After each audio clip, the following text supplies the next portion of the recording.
EPFO అధిక పింఛన్లకు దామాషా పద్ధతి, భగ్గుమంటున్న కార్మిక సంఘాలు. ఉద్యోగం చేసే అందరికీ ఈపీఎఫ్ఓ ఉంటుంది. జీతంలో కొంత మొత్తం ఈ అకౌంట్కి మళ్లిస్తారు. వీటిని వివిధ అవసరాలకు వాడుకోవచ్చు. 58 ఏళ్ల తర్వాత అదే మొత్తం పింఛన్ రూపంలో వస్తుంది. కానీ ఇప్పుడు మన డబ్బులు మనకు ఇవ్వడానికి కూడా ఎన్నో సమస్యలు. ఈపీఎఫ్ఓ అధిక పింఛన్కు అర్హత కలిగిన ఉద్యోగులు, పింఛన్దారుల దరఖాస్తుల పరిష్కార ప్రక్రియ ప్రారంభమైంది.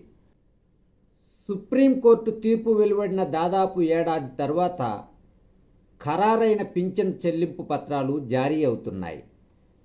పింఛను అర్హత, వేతనం ఖరారుపై ఈపీఎఫ్ఓ కేంద్ర కార్యాలయం తాజాగా స్పష్టత ఇవ్వడంతో పాటు దామాషా పద్ధతిలో పింఛన్ లెక్కించాలని నిర్ణయించింది. ప్రాంతీయ కార్యాలయాలకు ఆదేశాలు రావడంతో దరఖాస్తుల పరిష్కార ప్రక్రియలో కదలిక వచ్చింది.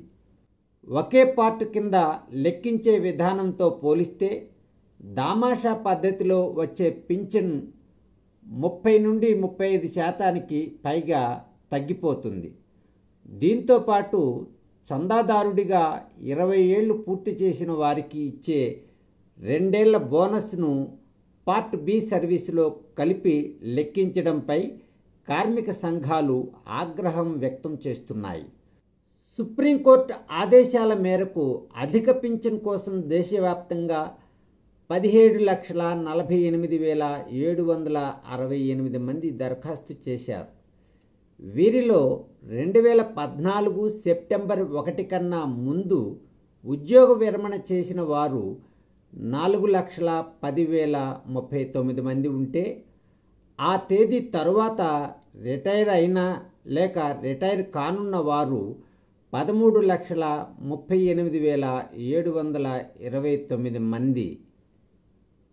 వీరంతా దరఖాస్తు చేసి ఏడాది కావస్తున్నది, అయినా పరిష్కారం కాలేదు. కొందరికి ఈపీఎఫ్ఓ డిమాండ్ నోటీసులు జారీ చేసి బకాయిలు వసూలు చేసిన తరువాత కదలిక లేదు. అర్హత, వేతనం, పింఛన్ లెక్కింపు విధానంపై స్పష్టత లేకపోవడంతో తీవ్ర జాప్యం జరిగింది. వారం రోజుల కింద ఇది ఖరారు కావడంతో దరఖాస్తుదారులకు డిమాండ్ నోటీసులు జారీ అవుతున్నాయి. ఇప్పటికే ఈపీఎస్ బకాయిలు జమ చేసిన వారికి పింఛన్ పత్రాలు విడుదలవుతున్నాయి.